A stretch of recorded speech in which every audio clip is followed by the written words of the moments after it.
চোখ ছাড়া IAS officer হওয়া যায়? হ্যাঁ, যায়। কারণ দৃষ্টিহীন এই ছেলেটা মায়ের চোখ দিয়ে দেখেই পাশ করে ফেলেছে ভারতবর্ষের সবচেয়ে কঠিন পরীক্ষা ইউপিএসসি। সর্বভারতীয় মেধা তালিকায় 182তম স্থান অর্জন করে এবার ছেলেটা হতে চলেছে আইএএস অফিসার। হ্যাঁ, বিরলের মধ্যে বিরলতম ঘটনা ঘটিয়ে রীতিমতো ইতিহাস সৃষ্টি করে ফেলেছেন হবু আইএএস অফিসার রবি রাজ। তবে রবি রাজের এই সাফল্যের নেপথ্যে মূল কাণ্ডারি একজনই, রবির মা বিভা দেবী। বিভা দেবীর জেদ আর রবি রাজের কঠোর পরিশ্রমের জেরেই আজ ইন্ডিয়ান অ্যাডমিনিস্ট্রেটিভ সার্ভিসে যোগদান করতে চলেছে এক দৃষ্টিহীন অফিসার।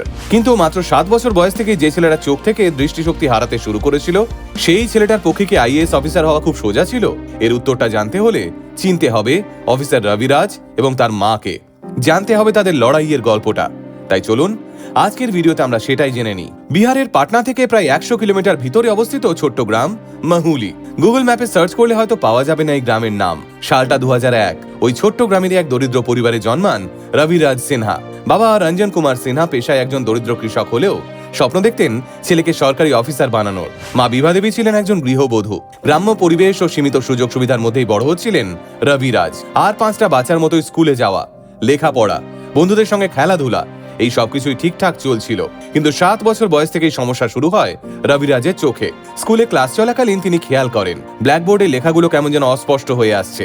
বিপদ বুঝে মা বাবা তাকে ডাক্তারের কাছে নিয়ে গেলে জানা যায় রেটিনাইটিস পিগমেন্টোসা নামের একটা জটিল চোখের রোগে আক্রান্ত হয়েছেন রবি রাজ সিনহা।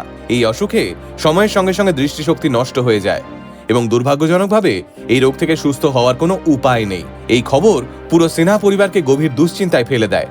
বিভিন্ন ডাক্তারকে দেখিয়ে নানা ধরনের ওষুধ খেয়েও রবিরাজের দৃষ্টিহীনতাকে আটকানো যায় না। ফলে ক্লাস 10-এ পড়তে পড়তেই প্রায় 90% দৃষ্টিশক্তি হারিয়ে ফেলেন রবিরাজ। এই অবস্থায় যে কোনো মানুষের ভেঙে পড়াটাই স্বাভাবিক, কিন্তু রবিরাজ ছিলেন অন্য ধাতুতে গড়া মানুষ। তাই তিনি কোনো মতেই হাল ছাড়লেন না। তাঁর জীবনের এই কঠিন সময়ে সবচেয়ে বড় ভরসা হয়ে দাঁড়ালেন মা বিভা সিনহা।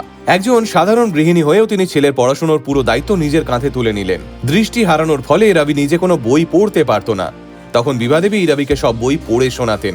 নোটস তৈরি করার দরকার হলে রবিরাজ মুখে মুখে যা বলতেন বিভা দেবী সেগুলোই ধৈর্য ধরে লিখে নিতেন। ধীরে ধীরে মা ছেলের সম্পর্ক শুধু আর স্নেহ ভালোবাসার মধ্যে সীমাবদ্ধ থাকেনি, বাস্তবের কঠিন ময়দানে তারা হয়ে উঠেছিলেন একে অপরের সহযোদ্ধা। ফলে এরপর একে একে স্কুলের ডিগ্রি থেকে কলেজের ডিগ্রি, পড়াশোনার প্রতিটা ধাপেই রবিরাজ তার মাকে ছায়ার মতো পাশে পেয়েছেন। পলিটিক্যাল সায়েন্সে অনার্স নিয়ে পাশ করা রবিরাজের একটাই স্বপ্ন ছিল একদিন আইএএস অফিসার হওয়া। তবে দৃষ্টিহীন একজন শিক্ষার্থী হিসেবে পড়াশোনার জন্য যে বিশেষ টুলস ও স্টাডি মেটেরিয়ালের প্রয়োজন হয় সেসব কিচ্ছু ছিল না রবিরাজের কাছে। এত সীমাবদ্ধতা থাকা সত্ত্বেও রবি কখনো থেমে যাননি। কোনো কোচিং ছাড়াই শুধুমাত্র বাড়িতে বসে মায়ের সাহায্যে তিনি প্রতিদিন নিয়ম করে 8 থেকে 10 ঘন্টা পড়াশোনা চালিয়ে যেতে থাকেন। এইভাবেই প্রথমবারই ইউপিএসসি প্রিলিমসে পাশ করেন রবিরাজ। কিন্তু সেবার ইন্টারভিউতে বাদ পড়তে হয় তাকে। এরপর আরো 2বার চেষ্টা করলেও প্রিলিমস থেকেই বাদ পড়েন রবিরাজ। ততদিনে 2023 সালের বিহার পিএসসি পরীক্ষায় পাশ করে রেভিনিউ অফিসারের চাকরি পেয়ে যান রবিরাজ। কিন্তু আশ্চর্যজনকভাবে রবিরাজ সেই চাকরিতে যোগদান করেন না, কারণ তার পাখির চোখ ছিল আইএএস অফিসার হওয়া। জীবনের এই কঠিন সিদ্ধান্ত গ্রহণের সময়েও মাকে পাশে পেয়েছিলেন রবিরাজ। মাই রবিকে বলেছিলেন, ঠিক আছে, করতে হবে না এই চাকরি, তোর স্বপ্ন পূরণ করার জন্য আমরা আবার একসঙ্গে লড়বো। এই জেদকে ইন্ধন করে ইউপিএসসি পরীক্ষার জন্য দিল্লি চলে যান রবিরাজ এবং তার মা। সেখানেই কোচিং নিতে শুরু করেন। দৃষ্টিহীন হওয়া সত্ত্বেও আধুনিক প্রযুক্তিকে নিজের হাতিয়ার বানান রবিরাজ। স্ক্রিন রিডার, অডিও বই, ইনস্টা রিডার, এনভিডিএ ও টকব্যাকের মতো টুল ব্যবহার করে রবি তার প্রস্তুতি চালিয়ে যেতে থাকেন। আর তার সঙ্গে মা তো ছিলেনই সবসময়। এরপর আসে 2024 সাল। ওই বছরই শেষ সুযোগ ছিল রবিরাজের কাছে, আর শেষ সুযোগেই বাজিমাত করেন পাটনার এই দৃষ্টিহীন বাজিগর।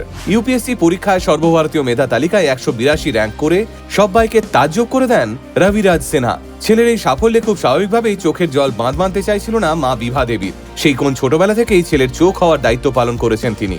আজ যখন সেই ছেলেই আইএএস অফিসার হতে চলেছেন, তখন বিভা দেবীর চোখের কোণে আনন্দাশ্রু তো আসবেই। কেজিএফ সিনেমার একটা ডায়লগ ছিল, মনে আছে? আমি বারংবার বলি, ইস দুনিয়া মে সবসে বড়ি যোদ্ধা মা হতি হ্যায়। বিভা দেবী সেই যোদ্ধাদের মধ্যেই একজন।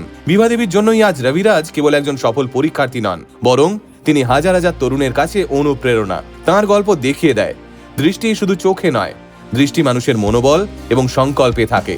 তাই অন্ধকার যত গভীরই হোক, যদি ইচ্ছে শক্তি দৃঢ় হয়, তবে সেই অন্ধকার পার করে আলোর পথে পৌঁছানোটা খুব একটা মুশকিল নয়।